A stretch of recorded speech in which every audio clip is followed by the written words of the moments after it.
Alhamdulillah, alhamdulillahilladzi an'ama 'alaina bi anwa'in ni'ami wa lataifil ihsan wa faddalana 'ala sa'iri khalqihi bi ta'limil ilmi wal bayan. Asyhadu an la ilaha illallah wahdahu la syarika lah wa asyhadu anna Muhammadan 'abduhu wa rasuluh. Allahumma salli wa sallim ala sayyidina al-mab'uthi bi khairil milali wal adyan sayyidina Muhammadin wa ala alihi wa ashabihi buduri ma'alimil iman wa syumusi awalimil irfan. Amma ba'd, wa ya ma'asyiral mu'minin wa zumratal muslimin, usikum wa iyaya bitaqwallah faqad fazal muttaqun. وقال الله تعالى وهو أصدق القائلين يا أيها الذين آمنوا اتقوا الله حق تقاته ولا تموتن إلا وأنتم مسلمون. Hadirin jemaah Jumat yang dimuliakan oleh Allah, melalui mimbar ini marilah sama-sama kita memuji Allah atas nikmat-nikmat Allah yang telah kita terima hingga hari ini. Allahumma salli ala sayyidina Muhammad wa ala ali sayyidina Muhammad. Dengan ungkapan ini, semoga Allah senantiasa melimpahkan rahmat ta'zim, melimpahkan salawat serta salamnya kepada junjungan kita baginda Nabi besar Nabi Muhammad sallallahu alaihi wasallam beserta para keluarga, para sahabat dan juga pengikut-pengikutnya yang insyaallah kita termasuk di dalamnya. Dari mimbar ke mimbar, dari Jumat ke Jumat, tidak ada pesan, tidak ada wasiat yang paling mulia kecuali wasiat tentang takwa. Marilah sama-sama kita kembali mengencangkan takwa kita. Marilah sama-sama kita menguatkan takwa kita, melaksanakan perintah-perintah Allah dan menjauhkan larangan-larangannya. Dan di antara perintah-perintah Allah adalah bersyukur kita atas nikmat-nikmat yang telah Allah berikan kepada kita. Betapa banyak nikmat-nikmat yang telah Allah berikan kepada kita. Setidaknya nikmat ini bisa kita kelompokkan menjadi dua. Yang pertama, ada nikmat-nikmat yang sifatnya dawam, nikmat-nikmat yang sifatnya terus-menerus kita terima sebagai sebuah kebiasaan, sehingga kadang-kadang kita lalai, bahkan seringkali kita lupa terhadap nikmat-nikmat yang sifatnya dawam dan terus-menerus ini.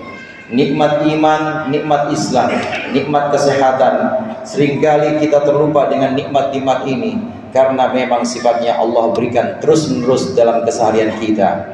Oleh karenanya, untuk memberikan satu pengingat, untuk menjadikan satu pengingat, kiranya ibadah kita, sholat kita, puasa kita ini bisa menjadi pengingat agar kita senantiasa mensyukuri nikmat-nikmat yang kelompok pertama ini. Nikmat-nikmat yang sifatnya terus-menerus, nikmat-nikmat yang sifatnya dalam keseharian kita, ini terus Allah berikan kepada kita. Oleh karenanya ada ibadah di mana kita jadikan ibadah itu sebagai sarana bersyukur. Oleh karenanya ada tasyakuran. Oleh karenanya ada perayaan-perayaan di mana kita di situ mengungkapkan rasa syukur kita kepada Allah Subhanahu wa taala. Demikian juga hari ini 16 Agustus dan besok adalah 17 Agustus, perayaan demi perayaan dari tahun ke tahun. Ini adalah sebagai pengingat bahwasannya nikmat yang sudah Allah berikan kepada kita, nikmat kemerdekaan ini adalah nikmat yang sangat layak dan patut untuk disyukuri. Seringkali kita lalai dengan nikmat-nikmat yang jenis ini. Seringkali kita lalai dengan nikmat-nikmat yang Allah berikan terus-menerus dalam setiap jam kita, dalam setiap hari kita, dalam setiap minggu kita, sehingga perlu adanya pengingat dengan perayaan-perayaan, dengan tasyakuran-tasyakuran, dan dengan berbagai macam bentuk perayaan lainnya. Ini jenis nikmat yang pertama. Kemudian jenis nikmat yang kedua, yaitu ada kalanya nikmat yang Allah berikan kepada kita dalam keadaan atau dalam kondisi tertentu. Allah memberikan kita rizki yang lebih dari biasanya. Misalnya Allah memberikan kita satu anugerah yang lebih dari biasanya, maka ini adalah nikmat-nikmat yang sifatnya tidak biasa, di luar kebiasaan, di luar pemberian-pemberian yang kita terima dari Allah dalam keseharian kita. Allah lebihkan pemberian-pemberian ini. Dalam hal ini maka kita disunnahkan untuk melaksanakan sujud yang namanya sujud syukur. Hadirin jamaah rahimakumullah, kenikmatan yang Allah berikan kepada kita, jika jenisnya adalah jenis kenikmatan yang kedua, yaitu kita menerima dalam hal yang tidak biasa, Allah berikan dalam kadar yang luar biasa dibanding kebiasaan-kebiasaan kesalahan kita. Selain disunahkan kita untuk bersyukur, maka disunahkan kita untuk mengikatnya. Bagaimana mengikat nikmat? Mengikat nikmat sebagai contoh nikmat kita, nikmat yang Allah berikan kepada kita berupa rizki, maka ikatlah rizki itu dengan sedekah. Hadirin jamaah rahimakumullah, sedekah ini bisa menolak bala. As-sadaqah tadfa'ul bala. Sedekah ini bisa menghindarkan kita dari segala macam mara bahaya, dari segala macam bencana-bencana dan kesulitan-kesulitan yang mungkin Allah takdirkan kepada kita. Bahkan sedekah kita yang kita berikan kepada sanak famili, sedekah kita yang kita berikan kepada fakir miskin, lebih-lebih yang membutuhkan fakir miskin itu adalah tetangga kita, atau bahkan lebih lagi selain tetangga, dia adalah saudara kita, maka ini akan Allah terima, dan ini menjadi sarana untuk mengubah takdir, untuk mengubah ketetapan-ketetapan Allah. Kalau silaturahim itu bisa memanjangkan umur, maka sedekah juga bisa menolak bala, menolak bencana-bencana, menolak penyakit-penyakit.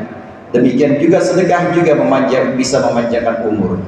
Ada banyak hikayat-hikayat, ada banyak riwayat-riwayat yang disebutkan oleh para ulama tentang keutamaan sedekah ini. Bersedekah kita dalam rangka merayakan hari kemerdekaan misalnya dengan tasyakuran.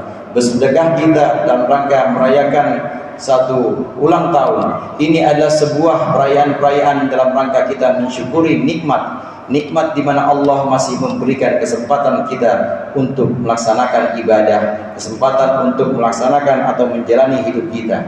Maka sedekah yang kita berikan kepada orang, ini hakikatnya juga sampai kepada Allah, dan ini juga hakikatnya bisa mengubah takdir kita. Hadirin jamaah rahimakumullah, takdir pada hakikatnya hanya Allah yang mengetahui. Namun dalam ilmunya Allah, takdir itu tidak berubah. Hanya saja dalam lauhil mahfuz, dalam catatan yang bisa dibaca oleh para malaikat, ini kadangkala ada takdir yang kelihatannya oleh para malaikat ini kelihatannya tidak berubah, tapi ternyata itu bisa dirubah. Bagaimana takdir yang bisa dirubah itu? Takdir yang bisa dirubah yang kadang-kadang kita sebut dengan takdir mu'allaq, ini bisa dirubah dengan doa, bisa dirubah dengan sedekah. Satu waktu hadirin, pernah seorang murid dari Nabi Daud alaihissalam, ini sudah ditetapkan sebagaimana kebiasaan para malaikat, diantaranya malaikat maut ini biasa untuk bersilaturahim, biasa malaikat-malaikat ini melakukan kunjungan-kunjungan kepada para nabi. Satu hari malaikat maut berkunjung, berziarah atau sowan kepada Nabi Daud alaihissalam. Kemudian malaikat menyampaikan satu kabar bahwa, wahai Daud, ini muridmu yang satu ini sebentar lagi dia akan dicabut nyawanya. Sudah ada catatannya dalam buku yang aku pegang ini. 3 hari lagi maka dia akan aku cabut nyawanya. Nah kemudian 3 hari berlalu, Nabi Daud memperhatikan, ternyata tidak juga dicabut nyawanya. Hari keempat, hari kelima, hingga sebulan tidak juga Allah cabut nyawanya. Hingga sebulan dia juga masih bisa hidup. Hingga sebulan dia masih bisa hidup dan masih melakukan aktivitas sebagaimana biasa. Sampai pada waktunya sebulan kemudian, malaikat sowan kembali atau silaturahim kembali kepada Nabi Daud, dan Nabi Daud menanyakan, bagaimana itu perihal muridku yang kata engkau akan dicabut 3 hari lagi. Kemudian malaikat maut menjawab kepada malaikat maut menjawab kepada Nabi Daud, wahai Daud, ketahuilah ketika hari terakhir, hari ketiga, saat aku ingin mencabut nyawanya, maka Allah memerintahkan kepadaku, memberikan kabar kepadaku bahwa di hari itu dia keluar rumah, dan di hari itu dia bertemu seorang miskin dan dia mensedekahkan uang sebanyak 20 dirham. Kemudian orang miskin itu berdoa, semoga engkau panjangkan umurmu, engkau berkahi umurmu. Doa miskin ini kemudian diterima oleh Allah. Oleh karenanya, dengan 20 dirham ini, kata Allah, aku panjangkan umurnya sepanjang 20 tahun. Inilah diantara fadilah sedekah. Di antara fadilah kita untuk mengeratkan kembali, untuk membuat lebih erat dan lebih kuat persatuan antara kita, antar tetangga, antar keluarga, antar sanak dan famili. Mudah-mudahan kita bisa mensyukuri nikmat-nikmat kita, baik nikmat-nikmat yang Allah berikan kepada kita, nikmat yang sifatnya terus-menerus, maupun nikmat-nikmat yang Allah berikan dalam keadaan-keadaan tertentu. A'udzubillahi minasyaitonirrajim. Bismillahirrahmanirrahim. Wal 'ashr. Innal insana lafi khusrin illa alladhina amanu wa 'amilus solihati wa tawassaw bil haqqi wa tawassaw bis sabr.